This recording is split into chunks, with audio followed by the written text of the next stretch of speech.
안녕하십니까. 지금부터 구주입의 예비 고3 대입 성공 전략 설명회를 시작하도록 하겠습니다. 저는 구주입학원을 운영하는 주식회사 생각하는 교육 대표 한석현입니다. 참석해 주신 학생, 학부모 여러분 반갑습니다. 오늘은 예비 고3 그리고 예비 고2, 예비 고1 학부모님 모시고 대입에 대해서 분석을 하고 또 전략에 대해서 말씀드리는 시간을 갖도록 하겠습니다. 지난 목요일 날 수능시험 봤죠?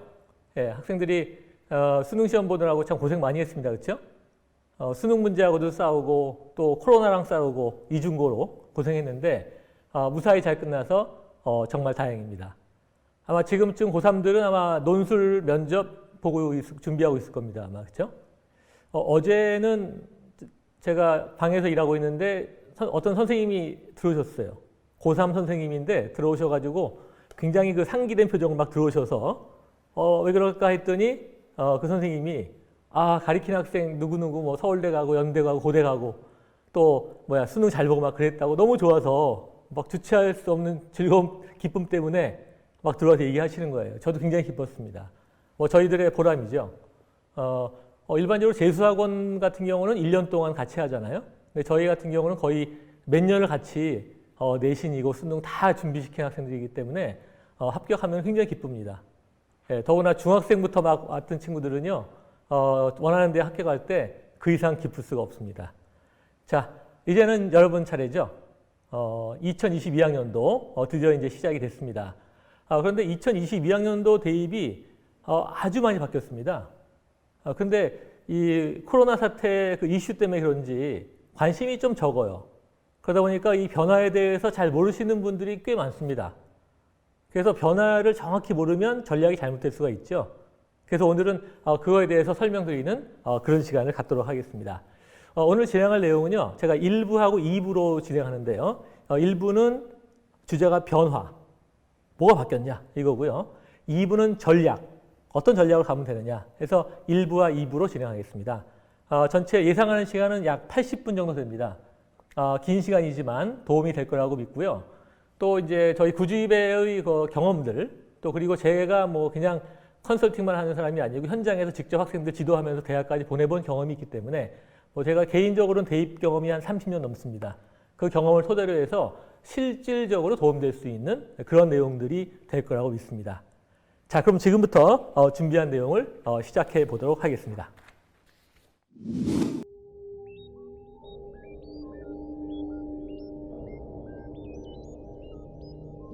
그럼 이어서 일부 변화에 대해서 설명을 드리도록 하겠습니다.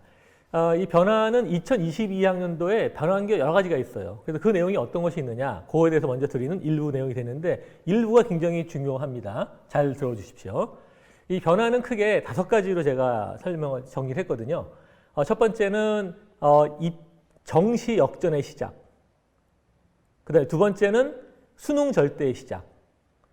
세 번째는 비교과 페이지의 시작. 네 번째 약대, 신입생 모집이 시작이 돼요.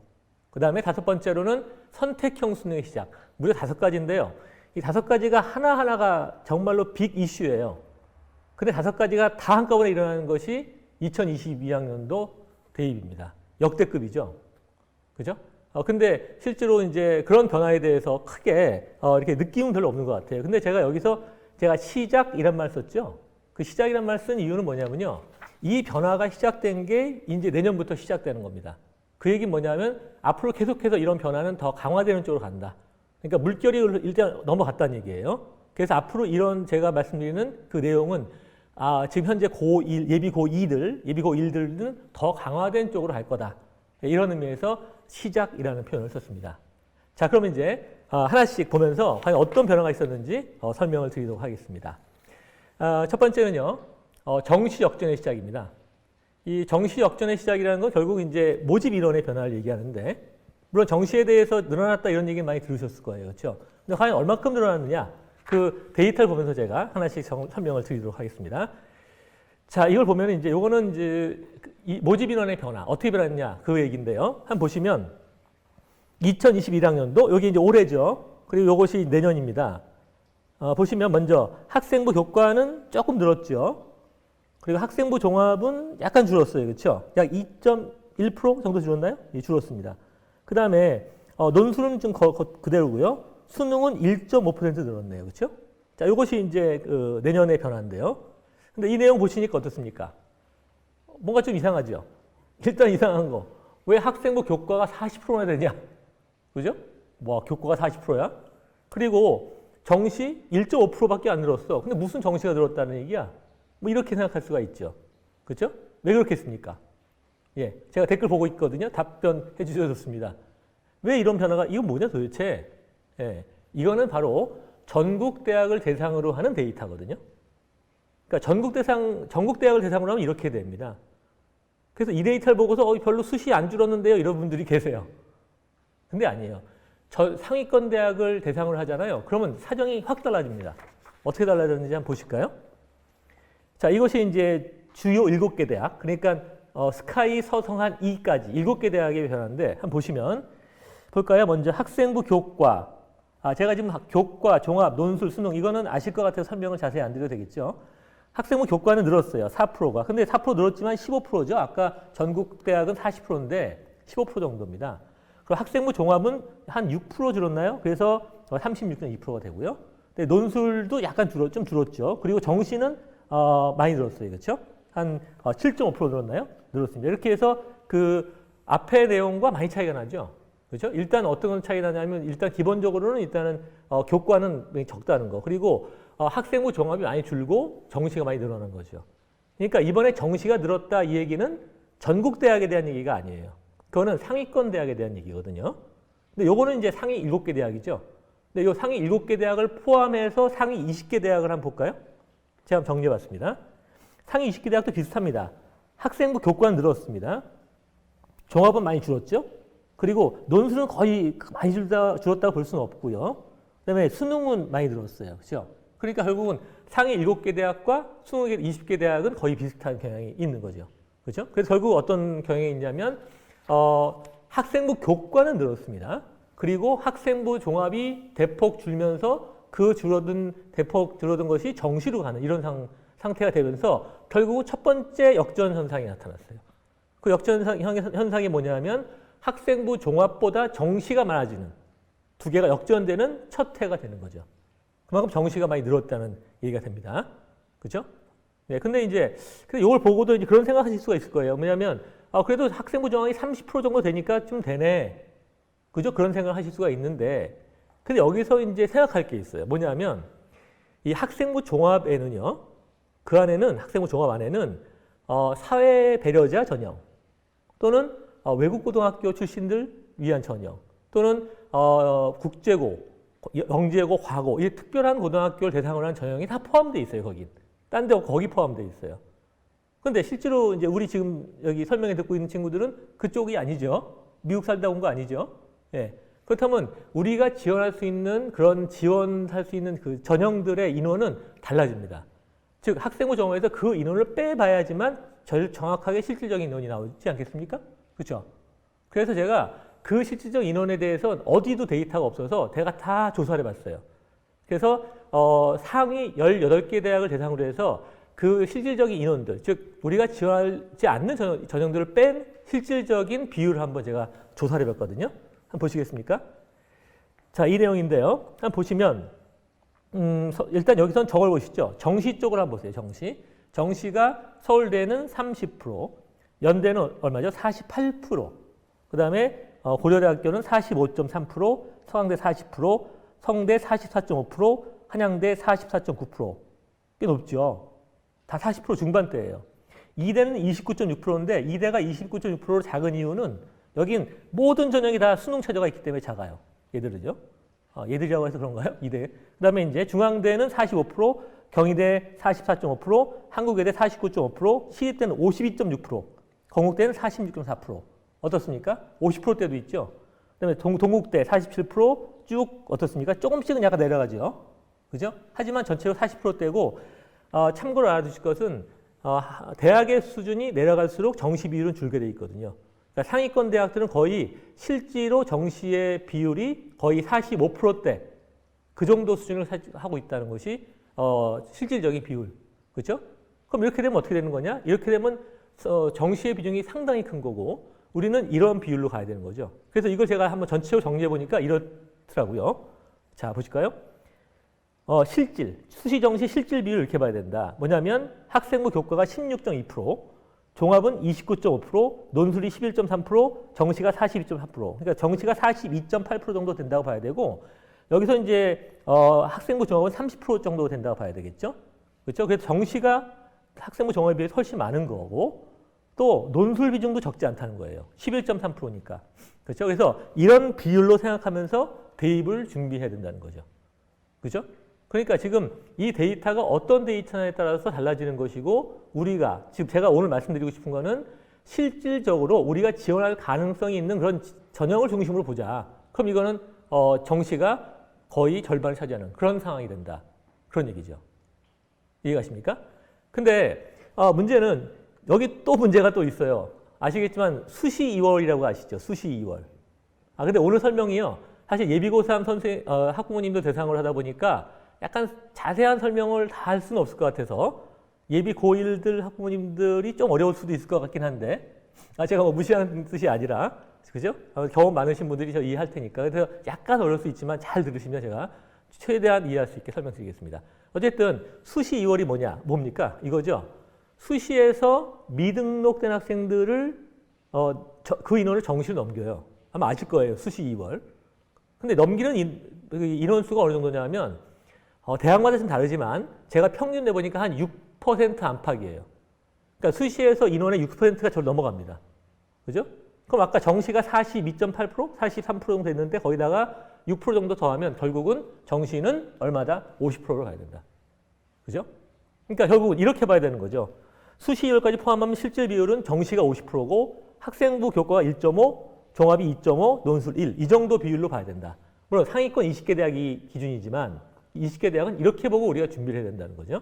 왜냐하면 모집 인원은 대입 전략의 가장 기본이 되는 거잖아요. 그걸 정확히 이해하고 있어야 되죠.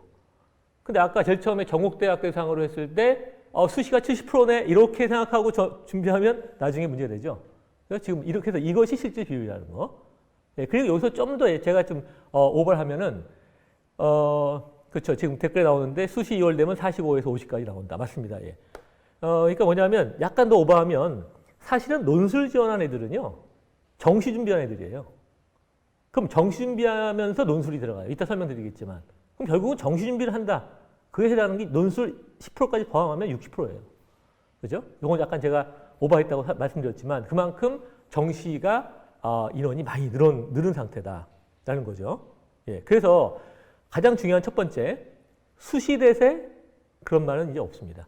정시 대세예요. 다시 얘기해서 앞에선 제가 학생부 종합과 정시가 역전됐다 이렇게 말씀드렸는데 그 정도가 아니라 수시와 정시 자체도 역전되고 있다라는 거예요.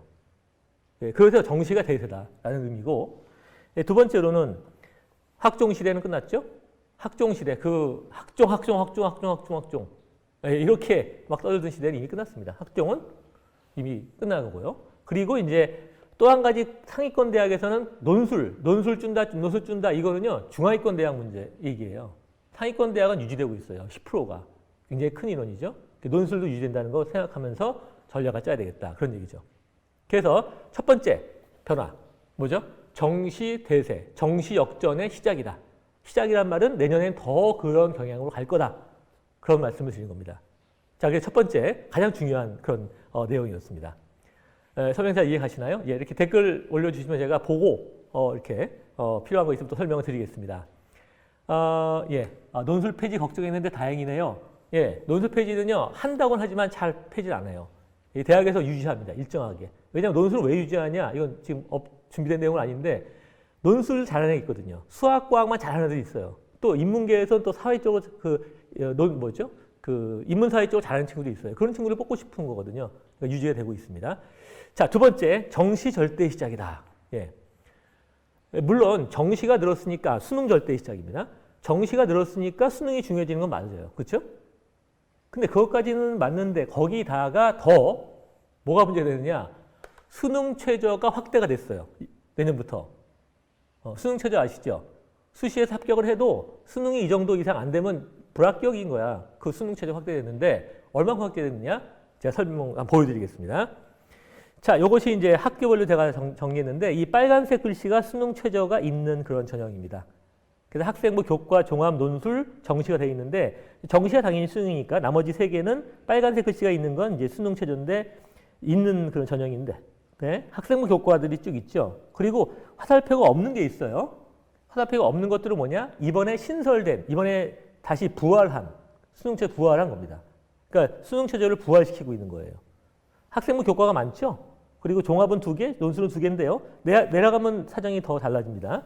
자, 보세요. 여기는 2대 빼고는 다 학생부 교과에 뭐가 있냐면 저기 있죠. 수능 최저가 있습니다. 그리고 학생부 종합은 하나고 논술은 쭉 있죠. 그죠? 결국 뭐냐면 학생부 교과 쪽에 신설이 아니죠. 부활된 수능 최저들이 많이 있다. 논술은 그대로고. 더 내려볼까요? 더 가면 여기서 학생부 교과 쪽이 거의 다 수능 최저가 있죠. 논술은 거의 다 있고요. 그렇죠? 이렇게 그러니까 수능 최저가 전반적으로 확대된 겁니다. 특히 어디를 중심으로? 학생부 교과를 중심으로 확대가 됐어요. 그죠? 그래서 이것이 이제 뭐냐면 수능 최저가 확대되면서 결국 전체적으로 수능의 영향력이 커지는 거죠. 그래서 제가 이렇게 봤어요. 뭐냐면 수능 최저가 적용되는 인원이 과연 얼마냐? 그걸 보기 위해서 이렇게 정리해 봤거든요. 먼저 학생부 교과 전체 인원 중에서 수능 최저가 적용되는 인원이 77.1%더라. 그 학생부 종합 중에서는 21.6%, 논술에서는 86.7%가 되더라. 그래서 수시 전체를 보니까 수시 전체 인원 중에 약 50%가 수능 최저가 적용이 되더라. 라는 거죠. 이해가시죠? 그러니까 결국은 정시는 한 50% 되고 나머지 50% 수시 중에서 그 중에 절반 정도가 결국 뭐냐면 수능 최저가 적용이 된다. 그런 얘기죠. 그러니까 정리하면 이렇게 정리할 수 있겠죠. 왜냐하면 서울대 수시 모집 전체 수시 모집 인원을 보면 정시 모집 인원을 보면 거의 반반이라 봤을 때 저쪽이 정확한 인원을 저쪽이 이제 42.9% 그리고 이 중에 반 정도가 수능 최저가 적용된다 보면 결국 전체 인원의 약 71.6%, 그러니까 71.6% 정도가 결국은 수능에 영향을 받고 대학에 간다. 그런 얘기입니다. 결국 그러니까 수능의 영향력이 굉장히 커진 거죠. 그죠? 그래서 일단은 인원수를 봐도 수능 최저가 많이 늘었잖아요. 근데 이렇게 생각할 수 있어요. 뭐냐면 수능 최저가 늘었는데 그럼 수시에서 그만큼 수능 최저가 중요하냐? 수능 최저가 뭐 없으면 안 되냐? 뭐 내신 잘하고 논술 잘 보면 되지 않냐? 이렇게 생각할 수 있잖아요. 그렇죠? 근데 그거는 뭘 보면 알 수 있냐면 수능 최저의 기준의 수준을 보면 알 수가 있어요. 그죠? 그래서 수능 최저 기준을 제가 한번 보여드리겠습니다. 자, 이게 서울대죠. 서울대인데 보시면 서울대는 이제 직윤에서 4개 영역 중에서 3개 이상이 2등급 이내. 그러니까 이거는 4개 중에서 3개가 2등급 이내인데 약간 강화됐어요. 전에보다. 근데 이 정도 보면 어떻습니까? 4개 중에 3개 2등급이다. 어떠신 것 같아요? 예. 여기 지금 답변 올라오고 있는데 별거 아닌 것 같긴 하죠. 근데 그렇지 않아요. 서울대 가려면 전교 1등들이잖아요. 전교 1등이 저 정도 못 맞힐까? 근데 전교 1등인데 저 정도 못 맞히는 고등학교가 저희 지역에도 있어요. 예, 안타깝지만. 그래서 저희도 1학년 때부터 내신 관리 잘 시켜서 전교 1등 만들어놨는데 마지막에 서울대 직윤 갔는데 수능 최저 못 맞춰가지고 떨어져. 이러면 너무나 속상해 진짜 그거는. 정말 속상합니다. 이런 경우가 있어요. 그러니까 그렇게 만만한 게 아니다. 라는 겁니다. 자, 그 다음에 이제 연대를 보면 연대는 약간 서울대보다 낮아요. 연대는 약간 낮은데 조금 낮은 상태고 고대를 한번 보여드릴게요. 고대. 자, 이건 고대거든요. 자, 간단하게 몇 가지 한번 보겠습니다. 먼저 학생부 교과에서 인문계가 4개 영역 중 3개 등급 합이 5. 그죠? 그리고 이 종합은 인문계 4개 영역 등급 합이 7. 어떻습니까? 예. 종합에 4개 합이 7. 4개 합이 7이 어떻게 되는 거죠? 1, 2, 2죠? 그죠? 그럼 만약에 4등급 하나 나오면 나머지 다 1등급 찍어야 되는 거야. 이런 상황이죠. 아이고, 이거 뭐 전교 1등 수준이죠. 그죠? 학생부 종합이 그래요. 그럼 결국 이게 뭘로 가는 거냐? 수능으로 가는 거죠. 그만큼 수능의 영향력이 크다는 거죠. 그럼 아마 그런 거 궁금하실 거예요. 아마 뭐냐면 그럼 선생님 저기 그 왜 수능 최저 있잖아요. 그럼 수능 최저를 충족시키는 애들은 몇 %나 되나요? 지원 애들 한 애들 중에서. 이런 궁금하시잖아요. 근데 그 데이터를 공개를 안 해요. 그래서 공개된 것 중에서 제가 본 것 중에서 고대 인문계에서는 수능 최저 충족률이 15%인 경우도 있어요.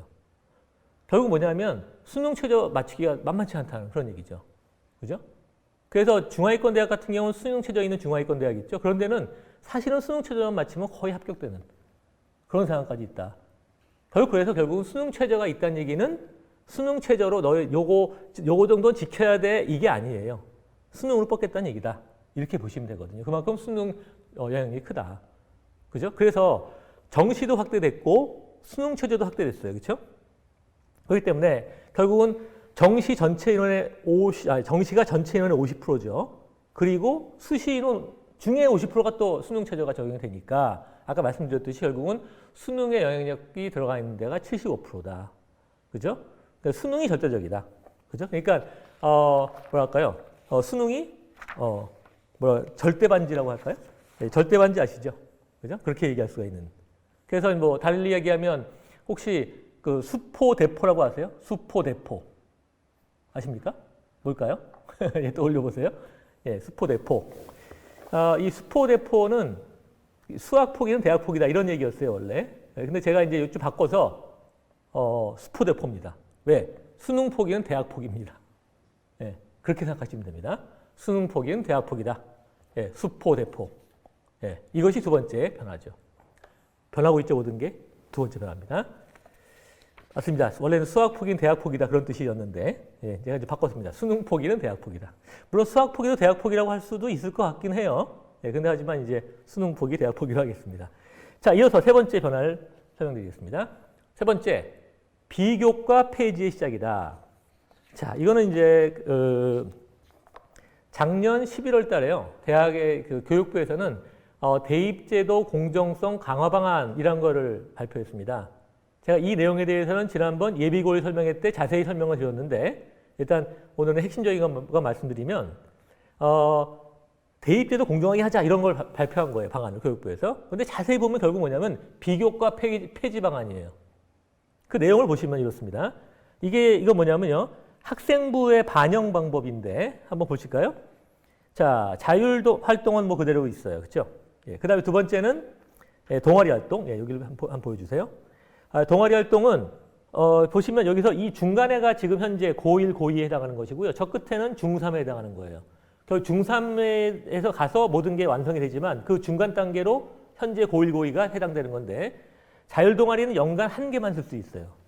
그리고 봉사활동은 특기사항 기재할 수가 없고 그 다음에 진로활동에서는 진로 희망 분야를 반영하지 않아요. 난 의사 될 거야 이런 거 반영 안 해요. 그 다음에 수상 경력은 학기당 1개만 반영하죠. 예, 이렇게 이런 학생부 그리고 독서활동은 뭐 그대로인데 결국 이런 것들이 나중에 중3들이 가는 2024학년도 가면 다 미반영 그리고 기재 안 하고 이런 상황이 되는 거죠. 그럼 결국 이건 무슨 얘기냐? 뭐 세부적인 내용보다 전체 흐름을 이해하시면 학생부에 있는 활동들은 안 보겠다는 얘기예요. 변별력이 확 줄어든 거예요. 그죠? 예, 이렇게 되면서 이제 그럼 뭘 보고 가느냐 이런 문제가 되는 거죠. 학생부 종합에서. 근데 이 학생부 종합에서는요. 자소서가 상당히 중요하거든요. 근데 자소서도 또 문제가 돼요. 한번 볼까요? 자, 자소서 같은 경우는 현재는 4개 문항 5,000자였는데요. 이제 현재 고1, 고2들은 3개 문항 3,100자가 되고 중3들은 폐지가 됩니다. 그러니까 자수가 줄었어요. 그만큼 변별력이 떨어진 거죠. 그죠? 그런데 폐지는 중3들이 하는 2024학년도예요. 근데 자수가 줄어서 변별력이 없다 보니까 올해 2022학년 내년부터 폐지한 대학이 있어요. 이런 대학들이 폐지한 대학들입니다. 자소서 안 보겠다 이거죠. 그죠? 결국 뭐냐면 자소서는 줄었는데 의미가 없더라. 안 보겠다. 뭐 이런 얘기가 되는 겁니다. 그렇다면 이제 문제는 뭐냐면 그럼 학종에서 그럼 학생부 볼 거 없어. 자소서 못 봐. 뭘 보겠다는 거냐. 물론 볼 건 하나밖에 없죠. 교과. 그렇죠? 교과? 그럼 학생부 교과와 학생부 종합이 무슨 차이가 있어? 똑같은 교과면. 그럴 거 아닙니까? 그래서 학생부 종합은 학생부 종합이에요. 종합. 종합은 뭘 볼까? 학종에서 뭘 보냐? 고민하고 있었는데 힌트를 줬어요. 어디서? 서울대에서. 서울대에서요. 지지난달 10월 달에 현재 고1들 대상으로 하는 2023학년도 대입 전형 예고를 했어요. 참 고맙죠? 예고도 해주시고. 이 내용이 있는데 이 세부적인 내용은 제가 지금 이 내용을 읽기보다도 제가 설명을 말씀을 드릴게요. 학생부에서 뭘 보냐의 문제예요. 학생 뭘 보냐? 서울대 얘기입니다. 첫째, 뭘 보냐면 성적, 내신 성적 봐야죠. 근데 두 번째 뭘 보냐? 이수 과목 내용, 즉 어떤 과목을 이수했느냐를 보겠다는 거고, 세 번째는 수업 충실히 했느냐를 보겠다는 겁니다. 그럼 이 세 가지 중에서 첫 번째는 성적이죠. 내신 성적. 두 번째는 이수 과목이죠. 세 번째는 충실도. 이거는 뭐죠? 세특. 세특 아시죠? 세부 능력 및 특기사항. 세특을 보겠다는 얘기예요. 근데 재미있는 건 이 세 개 중에서 1번을 뽑은 게 서울대에서 1번을 뽑은 게 뭐냐면 과목 이수 내용이에요. 네. 무슨 과목을 들었냐 보겠다는 겁니다. 근데 이게 무슨 의미일까요? 이게 굉장히 중요한 의미 가지고 있어요. 뭐냐면 한번 잘 들어보세요. 제가 여기는 안 썼지만 고교 블라인드라고 아시죠? 아십니까? 입시할 때 이 출신 고등학교 어딘지를 가리고 한다고요. 어느 고등학교인지 몰라요. 옛날엔 다 고등학교 보고 알았거든요. 보고 야, 이 친구 보인고야. 보인고 애들은 우리 서울대 많이 와. 그러니까 많이 뽑자. 이랬는데 그게 안 되는 거라. 그죠? 그럼 이렇게 되면 어떻게 되느냐? 뭘 보겠다는 얘기냐? 그럼 여기서 볼 수 있는 건 딱 이런 게 있어요. 뭐냐면은 어느 과목을 이수했냐를 잘 보면 이 친구가 어느 고등학교인지가 나와요. 어느 레벨의 학교냐, 어느 분류의 학교냐가 나온다고요. 그죠? 그래서 교과 이수 과목이 그런 의미에서 중요한 거다. 그러니까 이렇게 생각하시면 돼요. 자, 학생부에서 이제 활동 안 봐. 비교과 활동 같은 거 하지 마세요. 그거 할 필요 없어요. 그러면 교과 내용을 보는데 성적과 교과 이수 과목 그리고 세특을 보겠다는 얘기 아니에요? 근데 교과 이수 과목을 봄으로써 어떤 일이 벌어지냐? 이렇게 보면 돼요. 먼저 학종에서는 특목고하고 전국자율고가 무조건 유리합니다. 왜? 배우는 게 다른데? 커리큘럼, 교육까지 다른데? 딱 보면 알지. 얘는, 얘 외고네, 얘 과고네 다 알아요. 유리한 거죠. 그죠? 네, 그런 상황입니다. 그래서 며칠 전에, 어젠가요? 오늘인가요?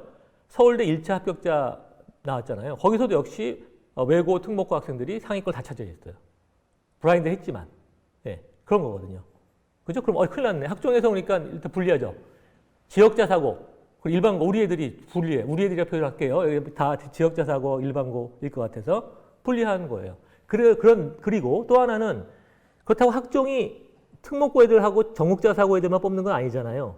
남은 또 인원들이 있어요. 이 인원 가지고 이제 일반고하고 지역자 사고, 우리 애들이 경쟁하는 건데, 그럼 여기서는 어떤 게 경쟁력이냐? 이 친구들끼리는 경쟁력이 하나죠. 뭐냐면 어느 과목을 이수했냐, 즉 진로 선택 과목을 뭐 했냐. 이것이 결정하는 거예요. 진로 선택 과목. 아시겠지만 진로 선택 과목은요. 교육 과정이 바뀌면서 좀 내용이 어렵나요? 괜찮으십니까? 예, 괜찮으세요? 예. 예, 외고가 유리하긴 해요. 근데 지금 댓글이 올라왔는데 그러니까는 진로 선택 과목이 이거예요. 과거에 활동했던 거 있죠. 교육 과정이 바뀌면서 활동했던 것들을 활동을 시키니까 엄마 아빠가 해주더라 이거야. 그러니까 하지 마. 활동 그냥 교과로 넣어. 그래서 비교과가 교과화 된 게 교육과정 개편의 핵심이에요. 결국은 진로 선택 과목이 그런 것들인데 그럼 어떤 과목을 이수했냐? 이것이 학종에서 경쟁력이다. 그럼 이건 무슨 얘기냐? 우리가 어차피 등록고 그 친구들하고 지금 경쟁할 상황은 아닌 것 같고, 그죠? 결국은 이제 일반고하고 지역자사고 학생 같은 경우는 우리들끼리 경쟁해서 경쟁력을 확보하기 위해서는 진로 선택 과목의 이수에 굉장히 신경 써야 되고 또 특히 수업 시간에 열심히 해서 세특이 잘 나와야 돼. 고3 가서 뭐 한다? 예, 뭐 한다? 활동을 이거 한다? 그게 아니에요. 수업 시간에 충실해야 된다는 거죠. 이게 변화된 내용이에요. 결국은 결론은 뭐죠? 결론은 이거죠. 예, 비교과 시대는 갔습니다. 비교과는 없어요, 이제. 신경 쓰지 마세요. 저기 질문 중에 뭐 봉사활동 이런 거 생각하시 그런 시간에 수업 충실히 듣는 게 맞습니다. 진로 선택 과목 이수 중요하고요. 그리고 이제 교과가 절대적인 기준이다. 그렇죠? 근데 교과에서 다시 말씀드리면 뭐냐면 교과 성적만 좋다. 그러면 학종 가는 거예요. 네, 성적은 아주 좋지는 않지만 어느 정도 좋다. 근데 거기서 진로 선택 과목도 좋고 수업을 열심히 들어서 거기에 세특이 참 좋고요. 이런 상황이면 종합을 할 수가 있는 그런 거다. 그러니까 이제는 모든 게 교과 안에서 해결된다. 그렇게 보시면 된다는 거죠. 이해가십니까? 바로 이것이 비교과 폐지의 시작이다라는 세 번째 변화라는 겁니다. 예, 설명 이해 가시나요? 예, 저기 댓글 알겠습니다. 예, 맞습니다. 예, 지금 댓글 내용 맞습니다. 예, 제가 잘 전달되고 있는 것 같습니다. 예, 아무래도 일반고 쪽에서 학종이 인원도 줄었고 경쟁력에서 좀 떨어질 수가 있어요. 불리한 건 확실합니다. 자, 이제 세 가지 변화를 했고요. 자, 네 번째 변화로 넘어가겠습니다. 예, 저 이해하신다고? 예. 네 번째 변화. 약대 신입생 모집의 시작. 저는요, 이게 제일 중요하다고 봐요. 정말 중요합니다, 이건. 예. 아주 상위권을 판도를 뒤엎는 그런 얘기인데, 보실까요? 약대 정원입니다. 약대 정원. 약대는요, 2008학년도에 약대가 학부 모집을 마지막으로 해서 이번에 14년 만에 부활되는 거거든요. 그러니까 14년 부활되는데 그 인원이 만만치가 않아요. 그 인원이 얼마냐면 전체가 1753명입니다. 예. 그럼 1753명이다. 꽤 많죠. 근데 이게 2008학년도에 모집을 했다가 이번에 다시 14년 만에 부활됐는데 그때보다 인원이 많아졌어요. 많아진 이유는 이렇습니다. 그 이유는 2008학년도까지 뽑았잖아요. 학부생을. 그 다음에 2011년도부터 약전이 생겼어요. 약학전문대학원이 생겼어요. 약전. 근데 약전 생긴 대학들이 이제 내년부터는 약대 학부생을 모집하는 거예요. 그러니까 2008학년도 때보다 인원이 늘어나는 겁니다. 이해가시나요? 왜냐하면 그 사이 약전이 늘어났으니까. 인원이 늘어나는 거예요. 근데 문제는 이 신설된 약대들이 이 면면이 장난이 아니에요. 대학 내용을 보시면 한번 어느 대학들이 확대됐는지 볼까요? 예, 이렇습니다. 보시죠. 카톨릭대, 카톨릭대가 약대, 아주대, 차의과대, 한양대 에리카, 경북대, 그죠? 고려대 세종, 가천대, 연대 송도, 예, 그 다음에 단국대 어떻습니까? 예, 면면이 장난 아니죠? 그러니까 인원도 늘었지만 그 신설한 학교 자체가 면면이 장난이 아니에요. 그래서 이렇게 해서 전체 인원이 1753명이었어요. 어떻습니까? 굉장히 많죠? 근데 이 인원이 어느 정도 인원이냐? 이 인원이 바로 서울대 자연계 인원과 같아요. 서울대 자연계 인원. 근데 이제 문제는 이거죠. 그럼 이 약대 갈 애들이 과연 어느 정도 레벨 애들이냐? 이게 또 고민되지 않겠습니까? 그렇죠. 그래서 제가 하나를 보여드릴게요. 예. 자, 이거 뭐냐면요. 자, 안 보셔도 괜찮아요. 2007학년도 배치표예요. 정시 배치표입니다. 배치표 아시죠? 정시 갈 때 보고서 어느 대학인지 이렇게 보는 배치표인데요. 2007년도 거예요. 7학년도 건데 아까 제가 저 약대는 2008학년도까지 모집했다 그랬잖아요. 근데 왜 2007학년도 거냐? 뭐 중요한 거 아니지만 2008학년도 때는요. 수능이 등급제였어요. 수능이 점수를 안 주고 등급만 줬어요. 그래서 학생들이 내가 한우냐? 등급만 주게? 뭐 이랬어요. 난리가 났죠, 막 나라가. 그때가 이제 노무현 정권 마지막 해였는데 난리가 났어요. 그래서 결국은 대통령 선거에서 졌어요. 그렇죠? 저는 그것 때문에 진 것 같아요.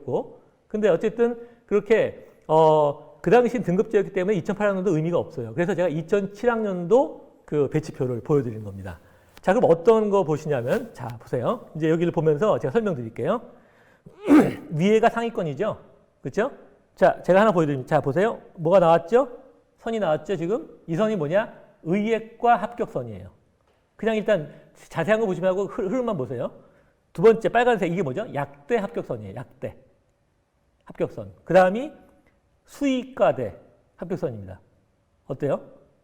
약대 합격선이 높죠? 그리고 중요한 건 서울대 합격선이 여기예요. 서울대 합격선이 여기죠? 그럼 잘 보세요. 서울대 자연계학과가 여기거든요. 여기. 그 라인에 약대가 걸쳐 있죠. 이렇게. 약대가. 그렇죠? 그리고 연대가 여기예요. 연대 자연계학과보다 위쪽이에요. 약대가. 보이십니까? 예, 그러니까 이렇게 지금 제가 이해하기 편하게 직관적으로 이해하게 설명드린 거예요. 이해 가시죠? 그러면 결국 뭐냐면 약대 레벨은 어디죠? 어디? 서울대 자연계 레벨이에요. 연대보다 하나 위에요. 그죠? 그럼 결국은 결론이 뭡니까? 예, 결론이 내년부터 서울대 하나가 더 신설된 겁니다. 엄청난 일이죠. 아무도 근데 얘기가 하는 데가 없어요. 만약에 정부에서 내년부터요, 서울대 한 개를 더 만들겠습니다. 난리가 날 거 아닙니까? 근데 지금 별로 얘기가 없어요. 엄청난 일인데. 그죠? 네, 그래서 결국은 이것이 내년 입시에서 가장 큰 거의 폭탄급의 겁니다. 그래서 이제 이런 것이 내년에 가장 큰 변화 중에 핵심인데 결국은 어떤 얘기냐? 예, 서울대 하나가 신설된 겁니다. 그죠? 이 효과는 엄청나게 큰 거죠. 예, 그리고 그 다음에 자연계 상위권의 대격변. 약대가 들어가면서 이제는 스카이라는 말 맞을까요? 스카이? 안 맞을 것 같아. 서울대하고 약대, 의대, 한의대가 한 레벨이고 아래가 연고대. 그죠? 그러니까 이전 연고대가 내년은 연고대가 아니죠. 그죠? 네, 그런 상황이 된 거예요. 그러니까 이걸 알고 지원을 준비해야 되는 거죠. 물론 이제 약대 중에서는 자연계 아니라 인문계로 갈 수 있는 약대도 몇 개 있어요. 예, 근데 그것도 있지만 제가 그냥 자연계라고 이제 표현을 한 것뿐입니다. 인문계 학생 중에서도 굉장히 우수한 성적이면 충분히 약대 갈 수 있습니다.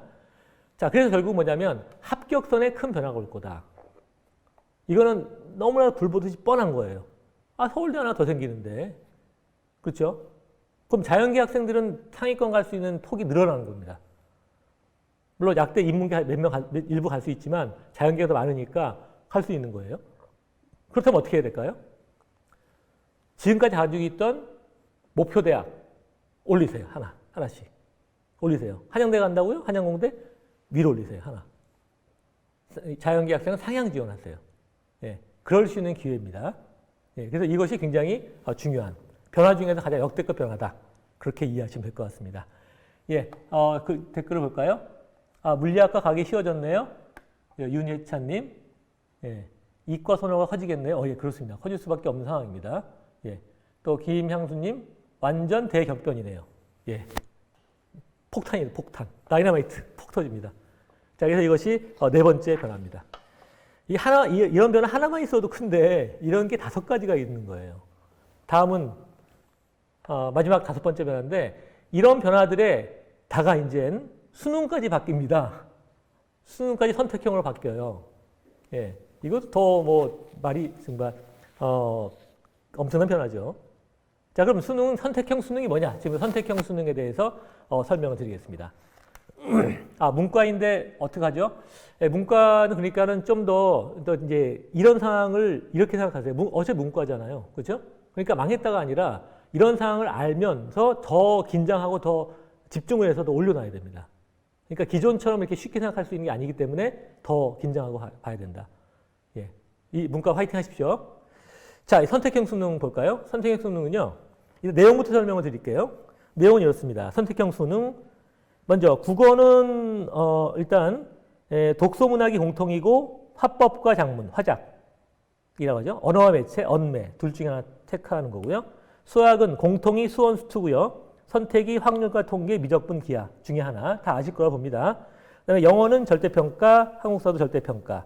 탐구는 사회, 과학, 계열 구분 없이 택 2. 사회 과목 9개, 과학 과목 8개 중에서 택 2다. 이렇게 이 내용인데요. 이 내용은 이제 이런 거죠. 이것이 시책이 처음 정해진 게 박근혜 정부 시절이에요. 그 당시 명분이 뭐냐면 문이과 통합이다. 이제 문이과 통합해서 같이 하자 이런 거예요. 왜냐하면 융합 시대니까 그걸 명분으로 한 겁니다. 근데 지금 문이과 구분이 안 통합되어 있나요? 아니죠. 구분돼 있죠. 예, 그래서 그 당시도 이건 실현될 수 없는 거다라고 전문가들이 얘기했어요. 왜 근데 안 되느냐 하면은 통합해서 하는 거 좋은데 대학에서 우리 대학 들어오려면 이런 거 해야 돼라고 지정을 해버리니까 그래서 문제되는 거 아닙니까? 그래서 그 지정한 내용에 따라서 일단 문이과는 구분될 수밖에 없는 결과가 나온 거죠. 그럼 어떻게 지정했는지 한번 보겠습니다. 예, 내용을 좀 자, 이 대학의 선택 과목인데요. 먼저 이제 이것도 잘 보십시오. 대학교 선택 과목입니다. 근데 주요 대학인데 국어는 제한 규정이 없어요. 국어는 뭘 선택해도 관계없다. 수능에서 선택을 얘기하는 겁니다. 수학은 인문계는 확률, 통계, 미적, 기하 중에 하나 택하고 자연계는 미적, 기하 중에 하나 택해라. 그럼 보세요. 이게 뭡니까 이게? 인문계 학생들은 문과 학생들 확률, 통계밖에 안 배우잖아요. 그렇죠? 그럼 인문계 학생들은 자연계로 지원하지 못하는데 자연계 학생들은 인문계로 지원할 수 있다는 얘기네요. 교차 지원 가능하네요. 그렇죠?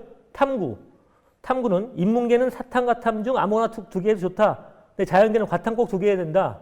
그럼 이거 똑같이 인문계는 자연계 지원 못하는데 자연계는 인문계로 지원이 가능한 거네요. 그렇죠? 이건 자연계 학생들이 인문계 지원할 수 있는 수능으로 그런 일이 벌어진 거예요.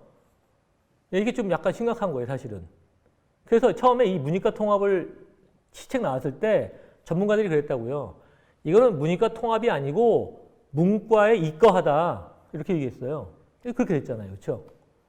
그러니까 문과 학생들이 상당히 불리한 상태이기 때문에 이건 참 안타깝긴 하지만 저는 이 상황을 그냥 받아들일 수밖에 없는 상황이잖아요. 그렇다면 이제 이런 상황을 객관적으로 받아들이고 문과는 좀 더 집중을 할 수밖에 없는 자연계 학생과 경쟁해야 되는 그런 상황이 됐다는 거.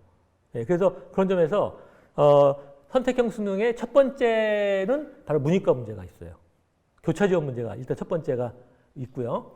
근데 이제 고민은 그거죠. 지금 댓글도 올라오는데 이 어느 과목을 선택할까요? 라는 거죠. 어느 과목을 선택하냐의 문제예요. 그렇죠? 그것이 제일 고민이 많을 건데 여기서 잠깐 보시면 이 국어하고 수학하고요. 탐구하고는 약간 달라요. 뭐냐면 국어 수학은 공통 과목을 보고 하나 선택하는 건데 탐구는 아예 서로 분리된 과목을 선택하는 거잖아요. 그죠? 그래서 국어 수학과 탐구가 약간 다를 수 있어요. 먼저 제가 국어 수학부터 말씀드릴게요. 국어 수학은 공통으로 보는 과목이 있죠. 그래서 선택에 대해서 불합리함을 없애기 위해서 평가원에서 만든 게 바로 조정점수입니다. 조정점수인데요. 이게 뭐냐면 수학의 예를 들어드릴게요. 이거 잘 모르시는 분 계시더라고. 수학 과목 같은 경우는 수원, 수투 공통 과목이 75%고요. 선택 과목이 셋 중에 하나가 25%예요.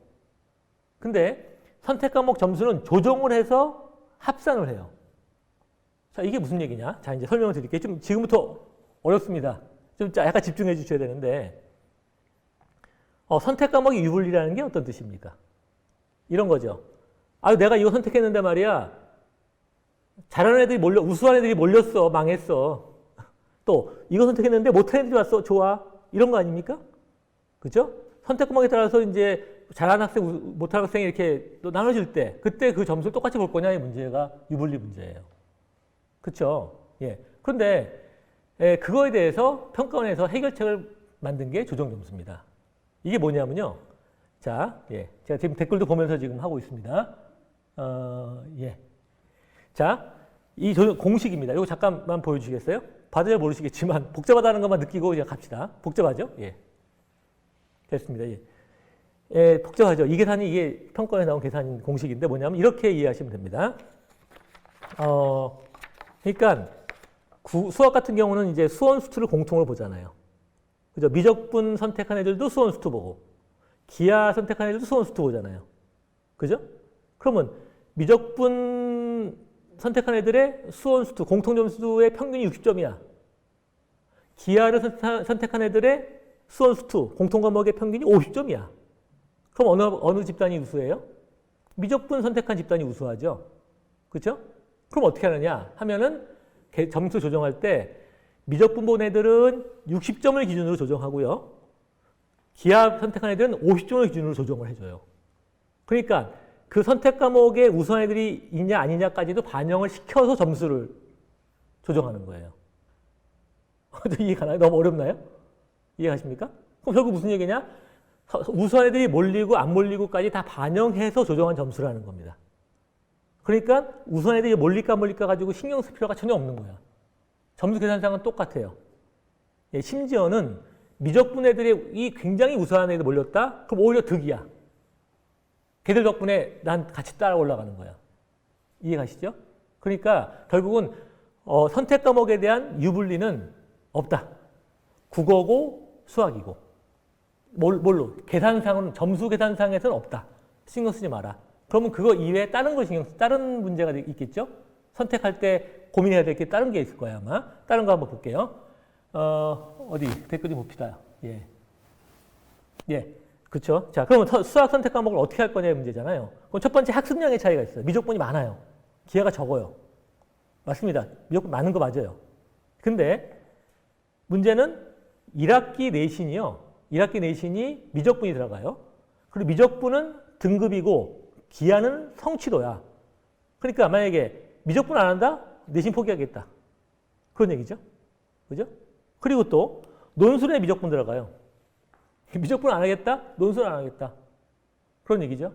쉽게 얘기해서 미적분을 포기한다는 얘기는 내신 포기하고 논술도 포기하겠다는 뜻이죠. 그럼 어떤 애들이에요? 오로지 정시로 올인하겠다. 소위 얘기하는 정시 파이터. 아니면 미적분을 해야 되는 거죠. 그죠? 그래서 선택의 기준은 확실합니다. 뭐냐면은 상위권 학생들한테는 자연계 상위권은 무조건 미적분 선택이 유리하다. 점수 조정도 문제가 없고 내신이고 논술이고. 그죠? 그런 의미에서 상위권은 무조건 미적분 선택해야 되는 것이고 중하위권 가서 나는 정시 파이터야. 이렇게 된 경우는 몰라도 미적분 선택해야 된다. 이것이 기본적인 원칙이라고 생각하시면 되겠습니다. 자, 이해가십니까? 댓글 좀 볼까요? 아, 예. 미적분 하십시오. 예. 괜찮습니다. 문과도 미적분 선택해야 된다는 건가요? 문과에서 할 수 있는지 학교에 따라 다를 수 있어요. 그렇죠? 근데 만약에 이 미적분 할 경우는 훨씬 더 본인이 유리할 수가 있는 거죠. 다른 학교, 자연계학과도 지원할 수가 있는 거죠. 자, 그래서 이제 이번엔 탐구입니다. 탐구는 좀 다르죠. 탐구는 공통 과목이 없잖아요. 다 분리된 과목이니까. 그렇죠? 그 대신에 탐구 과목도 표준 점수나 백분위로 대학에서 조정을 해요. 그러니까 우리가 선택할 때 이게 유리학과 분리학과 선택해서 그걸 판단해서 선택할 필요는 없는 거예요.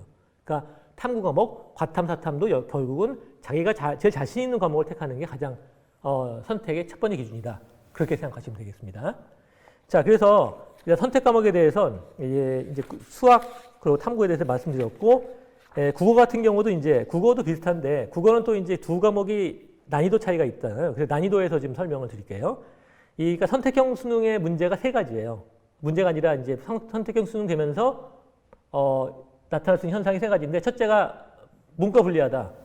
둘째 선택 과목 문제. 마지막이 난이도거든요. 난이도가 바뀌었어요. 어떻게 바뀌었냐? 자, 이것도 잘 안 보이실 겁니다만은 그냥 설명을 드리시면 됩니다. 선택형 수능이 어떻게 나올지 예비 수능을 봤어요. 지난번에. 평가에서 문제 출제했어요. 우리 이렇게 낼 거야 라고. 그게 예비평가라고 해요. 예비평가. 그 예비평가에서 지금 오른쪽에 있는 거는 예비평가 가장 어려운 문제고 미적분 문제. 이거는 일반 수능, 지금까지 수능에서 가장 어려웠던 문제. 소위 킬러 문제라고 하는 거거든요. 근데 이 문제를 보여드린 이유가 이 문제와 저 문제가 보기는 비슷해도 난이도가 많이 차이 나요. 수능 문제는 킬러 문제인데 저쪽 문제는 준 킬러예요. 난이도가 떨어졌어요. 그럼 이거 무슨 얘기냐면 이런 얘기입니다. 선택형 수능이 되면 어떻게 되죠? 다 같이 보는 거 아니에요? 그러면 미적분 안에, 기하 안에, 또 뭐죠? 확률통계 안에 거기서 최고난도 문제가 난이도가 비슷해야 될 거 아니에요? 그럼 그걸 조정해야 됩니다. 그렇기 때문에 킬러 문제를 못 내요. 일부에서는 미적분 킬러가 어려워, 기하는 킬러 없어 이러는데 그거는 지금 얘기고 난이도 조정을 해요. 똑같이 이번에 예비평가에서도 화법과 작문 있죠? 그렇죠? 그리고 언어 매체가 있잖아요. 국어에 두 개의 난이도를 조정했어요. 그래서 한쪽만 쉽지 않게 어려운 문제 다 섞었습니다. 그러니까 결국은 선택 과목 난이도가 조정이 된다고 보시면 되는 거거든요. 그래서 그런데 조정을 하기 위해서 결국 어떻게 되죠? 킬러 문제가 사라졌다. 수학에서, 국어에서, 탐구에서 킬러 문제가 사라졌다. 예. 그 대신에 중상 난이도 문제가 늘어났어요. 그러니까 중간이 두툼해진 거죠. 킬러가 없어지고. 근데 이런 현상은 이번 수능에서도 지난주에 했던 이번 수능에서 똑같았어요. 킬러가 쉬워진 대신에 없어진 대신에 중상 난이도가 많았습니다. 이것이 이제 난이도의 변화라는 거. 이거는 꼭 알아두셔야 되는데 그럼 이게 어떤 문제가 있느냐? 네, 여기도 댓글 볼까요? 그렇죠. 예, 탐구는 자기가 자신 있는 걸로 하는 게 제일 좋은 겁니다. 자, 그러면 이게 이제 어떤 문제냐면 일단 킬러가 사라졌죠. 킬러가 없어졌어요. 그리고 중상급 난이도 문항이 늘어났습니다. 예, 근데 한 가지 알아두실 거는 이 킬러 문제 때문에요. 이 재학생들이 킬러 문제 때문에 사실은 수능에서 부담이 커요. 재수생 같은 경우는 1년 내내 수능만 하니까 거기까지 다룰 수 있지만 재학생들은 할 게 많잖아요. 그러다 보니까 킬러 문제에 대한 부담 때문에 정시를 약간 기피하는 경향이 있었습니다. 지금까지. 근데 킬러 문제가 사라지면서 재학생들도 충분히 도전할 수 있는 그런 수능이 되기 때문에 난이도 조정은 재학생 입장에서는 좋은 거라 봐야 돼요. 킬러가 사라지니까. 그리고 또 중요한 거 있죠. 이게 중요한데 수능 범위가 달라졌어요. 출제 범위가 달라졌어요. 아시죠? 전에 출제 범위는 뭐였습니까? 올해는 아니었지만 작년까지는 미적, 기하, 확통 3개 합쳐서 출제했죠. 선택 과목 3개 다 합친 게 수능이었어요. 어려운 거 3개 다.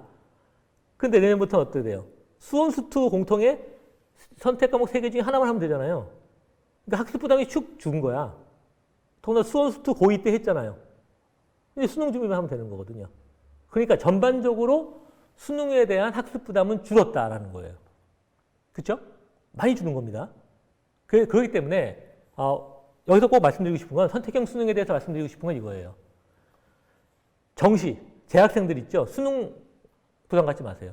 수능, 다시 얘기해서 정시에 대학 간다 생각하시고 정시를 적극 공략하는 거, 그것이 필요합니다. 선택형 수능에 대해서는 그런 얘기를 말씀을 드리고 싶습니다. 그래서 정리하면 먼저 재학생들 정시 적극 공략하십시오. 두 번째로 문이과 통합 이과가 절대 유리합니다. 미어 얘기를 참 하면서도 마음이 아픈데 그 다음에 상위권은 미적분 선택 필수다. 그렇게 드리고 싶습니다. 자, 그러고 이제 어디 댓글 좀 볼까요? 예, 그렇죠. 화작하고 언매도 국어예요. 화작 언매도 조정 점수가 있어요. 그러니까 우수한 애들을 몰린다고 해서 기피하고 이럴 필요가 없고 조정 점수를 하기 때문에 걱정할 필요 없습니다. 그러니까 자신 있는 걸로 하세요. 난이도도 비슷합니다. 조정했기 때문에. 한쪽이 어려울 거라고 생각하시죠? 이번에 예비평가는 난이도 조정을 했어요. 예, 그렇게 생각하시면 됩니다. 예, 자, 그래서 정말로 많은 게 변했죠? 한번 정리해 볼까요? 자, 일부 변화 어떤 게 있었나 봅시다. 첫 번째, 정시 역전의 시작. 그죠? 두 번째, 수능 절대의 시작. 세 번째, 비교과 폐지의 시작. 네 번째, 약대 신입생 모집의 시작. 다섯 번째, 선택형 수능의 시작. 무려 새롭게 시작하는 게 5가지나 있었어요. 엄청난 큰 변화죠. 자, 그러면 이 많은 변화들을 앞으로 어떻게 할 것이냐, 어떻게 하면 좋겠느냐, 그 전략에 대해서 이어서 또 말씀드릴 텐데 일단 1부는 여기까지 마치고 자, 이어서 2부로 넘어가도록 하겠습니다.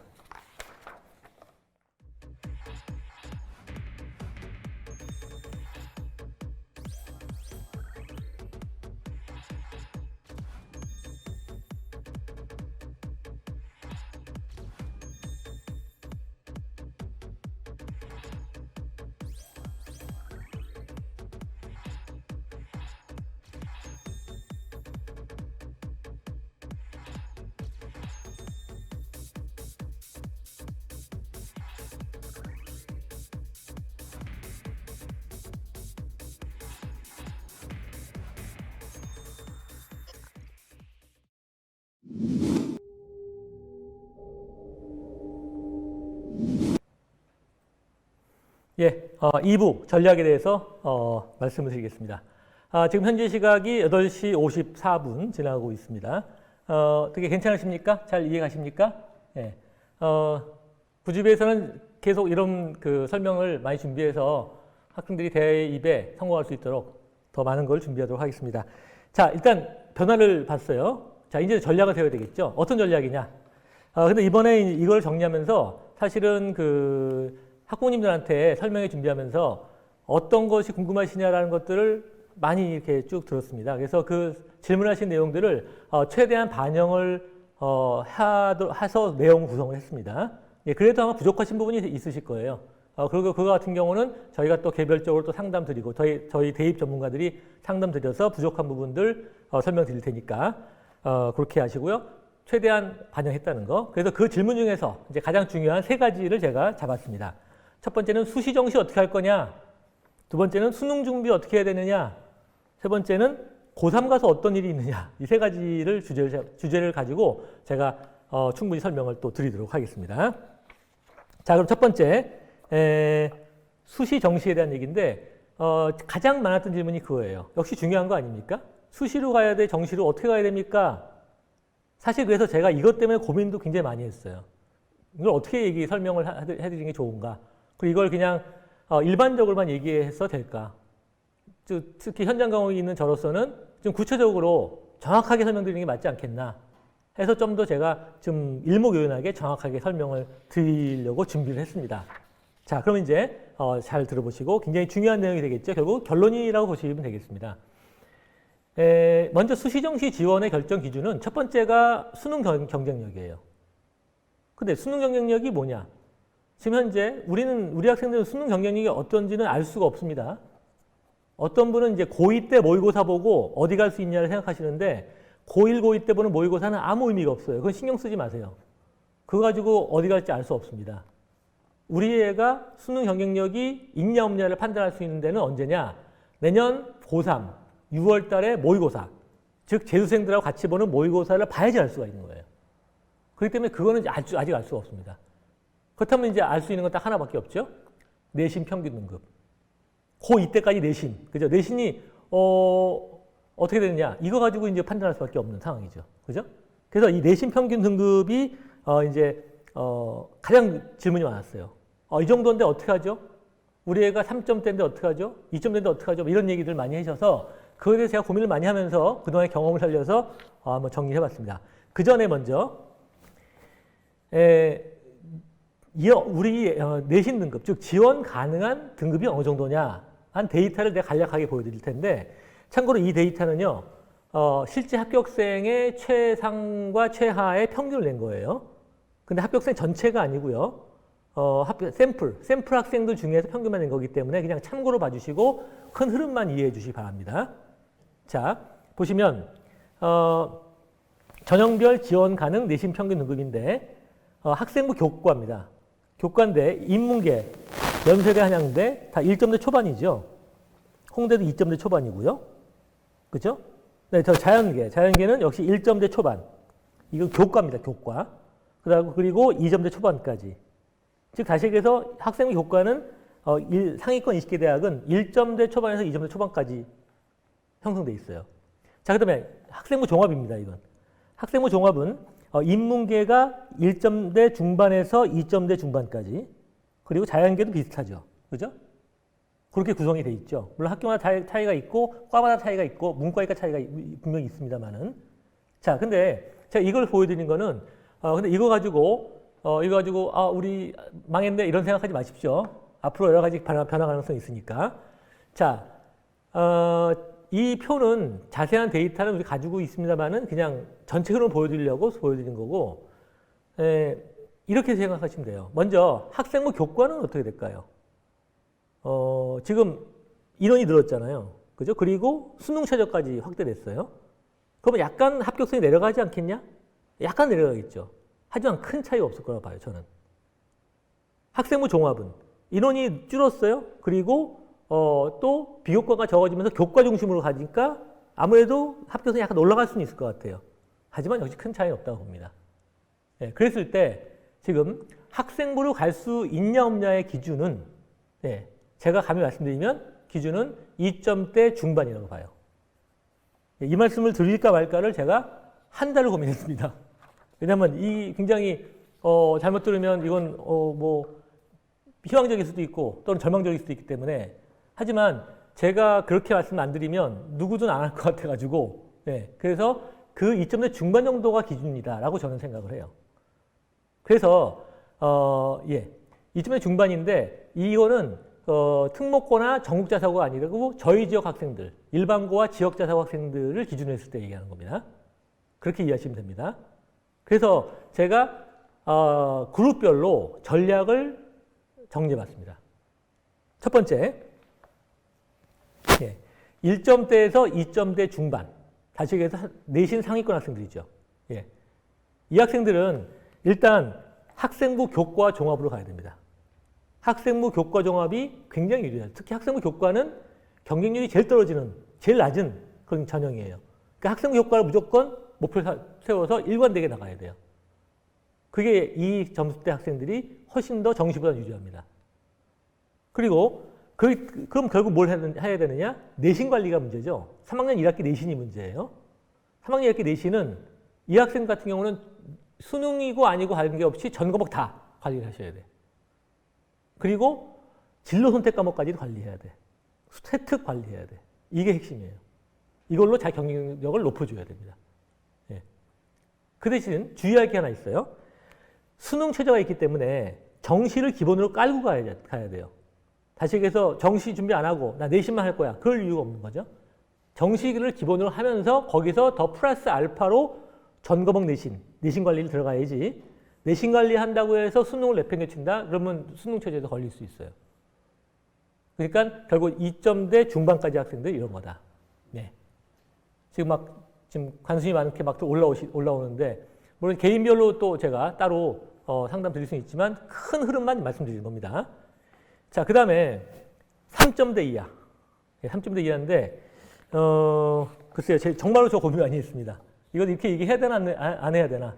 근데 현실을 정확히 얘기하지 않고 누가 얘기하겠냐. 그죠? 좋게만 얘기하려면 할 얘기 많습니다. 하지만 비현실적인 얘기 할 수는 없잖아요. 그죠? 3점대 이하는 정시 아닌 논술입니다. 그렇게 생각을 하셔야 돼요. 예. 그래서 정시 준비, 논술 준비래. 왜 논술이 정시냐? 이거 다시 설명드리겠지만 논술 준비하는 친구들은 다 정시 준비하는 친구들이에요. 근데 문제는 이 친구들이 그렇다고 해서 내신을 버린다. 그 순간에 어떤 일이 벌어지냐 하면은 내신이 아예 안 좋죠. 그럼 앞에서 보셨죠? 전국대학은 어디가 제일 많아요? 학생부 교과가 많아요. 그럼 중하위권 대학 가는 것도 힘들어져요. 그렇죠? 그러니까 내신 관리는 다 할 수는 없지만 수능 과목 중심으로 할 수밖에 없어요. 이게 현실입니다. 그죠? 그게 현실이고 중요한 거는 정시 대비를 정확하게 해줘야 된다. 그리고 제가 정시와 논술을 얘기했는데 맞습니다. 여기 지금 댓글 올라오는데 희망 고문보다는 정확한 판단 이렇게 해주셨네요. 감사합니다. 사실은 그렇습니다. 저도 희망 고문 드릴 수는 있어요. 근데 그게 제가 할 일은 아닌 것 같아요. 지금 설명해 들으시는 우리 학생들은 현재 우리 학원에서 듣는 학생들도 있어요. 그죠? 그 학생들이 좋은 대학 가는 게 목표지 제가 좋은 얘기만 한다고 되는 게 아니라고 봅니다. 그래서 희망 고문보다는 현실적으로 얘기해서 죄송합니다. 일단. 근데 어쨌든 사실이 그렇습니다. 제가 말씀드릴 건 이 점수대 학생들이 주의할 게 난 논술로 갈 거야 하면 논술 준비해. 그러지 마요. 참고로 수능 문제보다 더 어려운 논술 문제를 내는 대학은 서울대하고 연대밖에 없어요. 나머지 대학은 수능 준비도 충분히 커버가 돼요. 그러니까 수능 때까지는 수능 준비 확실하게 해줘야 돼. 그 다음에 논술 준비에 들어가야지. 난 논술도 할 수 있어 하면서 논술 한다, 수능 한다 하면서 결국은 수능 공부 흐름이 깨져요.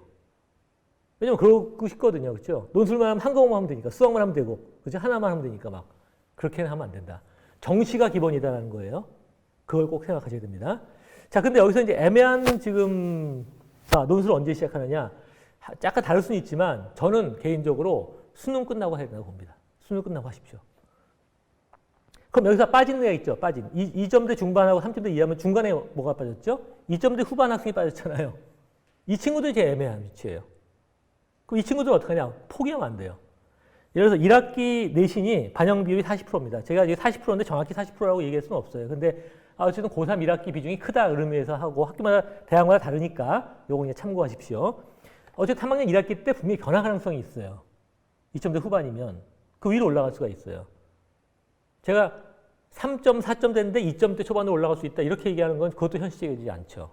네? 하지만 2점대 후반은 가능하기 때문에 일단은 3학년 1학기까지 보자. 그래서 3학년 1학기 중간고사하고 6월 모의고사를 가지고 판단해야 됩니다. 어쩔 수가 없는 거예요. 그 3학년 1학기까지 최소 왜냐하면 아무래도 학생부 교과로 가고 종합으로 가는 게 훨씬 더 수월하니까. 그죠? 그러니까 그렇게 가야 되는데 이제 그런데 문제는 3학년 1학기 중간고사 했는데도 그래도 안 올라갔어. 2점대 후반이야. 그럴 때는 선택의 길이 뭐예요? 정시 논술로 가든가 아니면 학생부를 가되 지원대학을 약간 낮추든가. 그죠? 그렇게 가야 되는 거죠. 그죠? 그래서 그렇게 정리를 해 두시는 게 좋습니다. 자, 그래서 제가 딱 그렇다고 2점대 중반 딱 자르는 것도 좀 애매하긴 한데 근데 전체적인 그 흐름을 이해하시라고 설명을 드린 겁니다. 예. 그렇죠? 예, 정시 준비하시는 분은 수능 과목 위주로 내신 관리를 해야 된다. 맞습니다. 그렇게 하셔야 됩니다. 자, 그래서 제가 전략, 정시 수시 전략에 대해서 정리를 한번 해봤습니다. 자, 이거는요, 2021학년도, 즉 올해 학생 그 전형 비율이에요. 좀 사람이 많은 게 좀 비율이 큰 건데요. 내년부터 어떻게 되느냐? 이렇게 변합니다. 자, 뭐가 변하는지 잘 보세요. 짠, 넘어갔죠? 예, 정시가 늘어났어요. 학생부 종합은 줄었어요. 그렇죠? 이런 상황이 됩니다. 근데 여기서 이제 그래서 전체적으로 보면 좀 무게 중심이 바뀐 거예요. 정시 중심으로. 그죠? 그리고 여기서 수능에 영향을 받는 인원은 이 정도 됩니다. 아까 말씀드렸죠? 전체 75%라고. 왜냐하면 정시는 수능이죠? 수시에는 수능 최저가 있죠. 그렇죠? 이런 상태거든요. 그래서 그렇다면 이제 어느 전략을 하느냐? 기본적으로 첫 번째 제일 중요한 거는 정시가 기본이다. 정시가 기본이다. 정시를 잊지 마라. 정시가 기본이라는 거예요. 예, 이거는 어느든 똑같아요. 내신이 좋은 학생도 마찬가지예요. 정시 기본이에요. 그죠? 그 대신에 2.5 기준으로 봐라.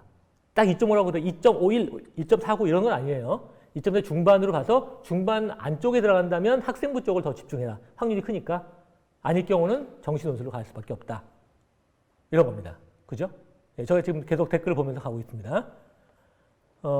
그렇죠. 정시 비중이 늘면서 합격선이 어떻게 변할까요? 이렇게 글이 올라왔는데 정시 비중이 늘면 합격선 떨어집니다. 그렇죠? 떨어집니다. 그러니까 결국은 정시에 직접 적극적으로 공략을 해야 되는 겁니다. 그렇죠? 예, 그렇게 보시면 됩니다. 예. 자, 그 다음에 이제 그래서 이것이 기본 전략이다. 이해가시죠? 그래서 요거를 머릿속으로 잘 기억해 두시고 이런 전략대로 가시면 좋은데 제가 이번에 설명회 준비하면서요. 이 대자비를 보는 느낌이 있었어요. 어떤 대자비냐면 그 2007학년도하고 상당히 유사해요. 2007학년도에 어땠냐면요. 수시가 늘면서 정시랑 비슷해졌어요. 이런 상태가 됐어요. 지금이랑 비슷해요. 정시 수시 비율이. 그리고 그때는 선택형이었어요. 수능이. 그리고 약대도 있었어요. 그래서 그때 분위기가 저는 기억이 나요. 근데 그럼 그 당시 고3들은 어떻게 했냐면 이렇게 했어요. 나는 정시로 가 그냥. 정시로 가는 거야. 이런 생각을 가지고 있었어요. 네, 그래서 정시로 가는 거고 내신 좀 괜찮은 애들은 수시로 갈까 이렇게 생각을 했어요. 근데 그 뒤에 수시가 늘면서 학생들 생각이 바뀐 거야. 수시로 가고 싶어요. 근데 수시로 갈래가 안 되니까 정시로 어쩔 수 없이 가는 이런 식의 분위기로 바뀌었는데 다시 이제는 2007학년도로 돌아가야 돼요. 예. 저는 사실 개인적으로 점수로 딱 잘라서 대학 가는 거 그렇게 좋아하는 편은 아닙니다. 사실은. 예. 어떻게 보면 이제 약간 후퇴한 거 아닌가. 근데 뭐 전체적으로 대학 입시라는 게 공정성이 중요하다 했으니 그게 국민의 여론이니까 이렇게 가는 것도 맞겠지만 뭐 그 대학 입시 자체로서는 점수를 자르는 건 참 그런데 근데 다시 과거로 회귀한 거예요. 2007학년도로. 그럼 우리는 어떻게 가야 되느냐? 1년 내내 생각할 거 무조건 나 정시다. 정시로 간다 생각하는 거야. 그리고 그중에서 내신이 좋은 친구들이 수시로 한번 생각을 해보는 거죠. 이렇게 생각을 바뀌어야 된다는 거죠.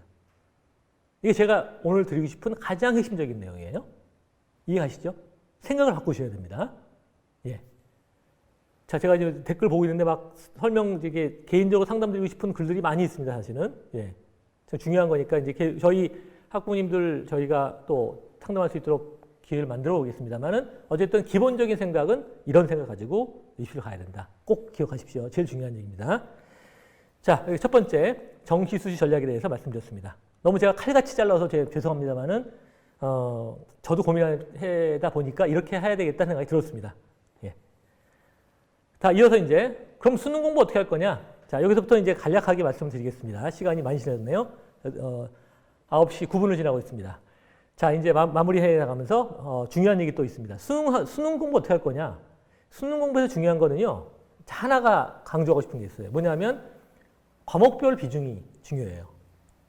예를 들어서 수능을 보잖아요. 그럼 수능 점수를 가지고 대학에서는 다시 환산해요. 가중치를 줘요. 가중치를 보셔야 돼. 먼저 이게 서울대 가중치인데요. 서울대는 수능 점수를요. 국어 100, 수학 120, 탐구 80이에요. 네, 어떤 건지 아시겠죠? 서강대 국어 1.1, 수학 1.3, 과탐 0.6. 또 연세대 인문계 국어 200, 수학 200, 탐구 100. 자연계 국어 200, 수학 300, 과학 300. 고대, 인문계, 국어 200, 수학 200, 탐구 160.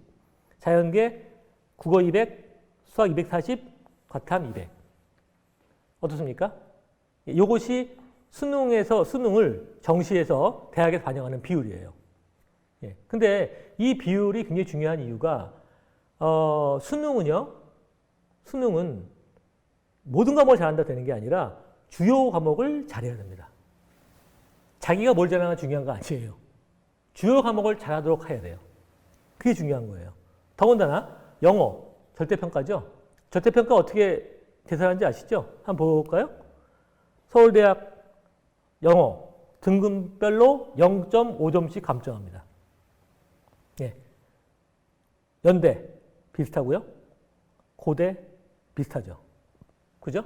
그럼 결국 뭐냐면 절대평가 같은 경우는 등급에 따라서 조금씩 감점하는 거예요.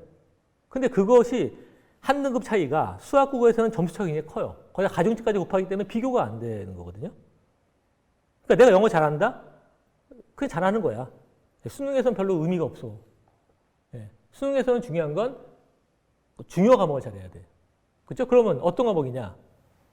꼭 기억하실 건 인문계는 국어, 수학. 결국 국어, 수학까지 가는 거죠. 물론 국어, 수학이 똑같을 때는 사탐하고 영어가 변별을 하겠지만 기본적으로 가는 대학 수준은 국어, 수학이 결정한다. 자연계는 수학이 절대, 그 다음에 과탐, 국어, 영어 이런 순서다. 예. 마지막 영어를 제가 끼긴 꼈지만 사실은 영어의 비중은 상당히 적은 거죠. 그래서 수능 학습에서는 제가 과목별로 어떻게 해라 이런 얘기는 또 앞으로 더 할 수 있는 기회에 하겠지만 큰 원칙만 말씀드리면 수능에서는 중요 과목이 제일 중요하다. 예. 중요 과목. 그래서 핵심은 이거죠. 주요 과목 해결이 최우선이다. 주요 과목 부족한 거. 나 어느 과목이 주요 과목, 국어 부족하다, 수학 부족한데 그러면 수능에서 경쟁력이 없어. 그걸 해결하는 게 최우선이죠. 바로 그걸 해결하는 기회가 이번 겨울방학이에요. 그렇죠? 그래서 겨울방학에 제가 팁을 몇 개 드릴게요. 자, 팁 몇 개 드릴 테니까 잘 들어보세요. 첫 번째, 1월, 2월, 2개월이 1년을 결정합니다. 3월 달에 모의고사 봐요. 그 모의고사 점수 보면은 이 학생이 어디 갈지 다 나옵니다. 2개월이 3월 달이 수능이에요. 그렇게 보시면 돼요. 물론 제가 3월 달 가면 또 그런 얘기 할 거예요. 아니다, 지금부터 시작이다 이런 얘기 할 텐데 그 말은 거짓말이에요. 지금 하는 게 진짜입니다. 2개월이 중요한 거예요. 모든 걸 걸어야 됩니다. 2개월에. 굉장히 중요한 시간. 그 다음에 두 번째는 주요 과목을 집중하세요. 수학, 국어. 만약에 제가 좀 저희가 이제 사실은 수학 과목이라서 수학 얘기를 하긴 뭐하지만 아주 극단적인 예를 들어서 수학 안 되잖아요. 그러면 방학 때 수학만 하세요. 학원 다녀, 과외 다 해봐요. 그래서 그 하나만 잡아봐요. 물론 그렇게 하면 안 되겠지만 예를 들어서 그렇게 주요 과목의 취약 과목을 잡아야 돼요. 이거저거 다 한다? 다 한대요. 그건 다 소용없는 거죠. 2개월 긴 시간이 아니에요. 2개월 동안에 주요 과목을 확실하게 잡는 것이 고3 가서 경쟁력이 있습니다. 세 번째, 실전으로 시작해라. 겨울방학 딱 시작하죠? 그럼 이런 학생들이 있어요. 자, 이제 개념 정리부터 한번 쫙 해야지 이런 생각을 해요. 개념 정리를 쫙 하는 순간 쫙 끝납니다. 망해요. 그렇게 하는 거 아니에요. 처음부터 실전으로 들어가야 돼. 실전으로 들어가면서 부족한 걸 잡아가요. 그 정도 시간밖에 안 돼요. 2개월은. 그러니까 2개월 길다고 생각하지 마세요. 2개월 안에 하려면 실전을 바로 들어가야 된다. 꼭 기억하시기 바랍니다. 자, 그래서 겨울방학 그 팁까지 설명을 드렸습니다.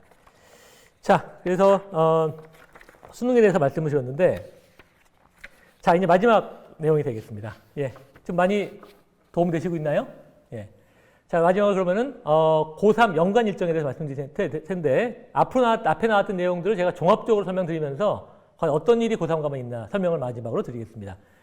예, 이제 수험생 계시죠, 여기? 수험생 여러분, 내년에 많이 힘들 겁니다. 자기 인생에서 이렇게 고민 많은 시절은 없었을 거다라는 생각이 들 정도로 어려울 거예요. 그리고 집에서 수험생 한 명이 있다는 것은 아주 큰 변화입니다. 집안 모든 게 다 수험생 중심으로 돌아가니까요.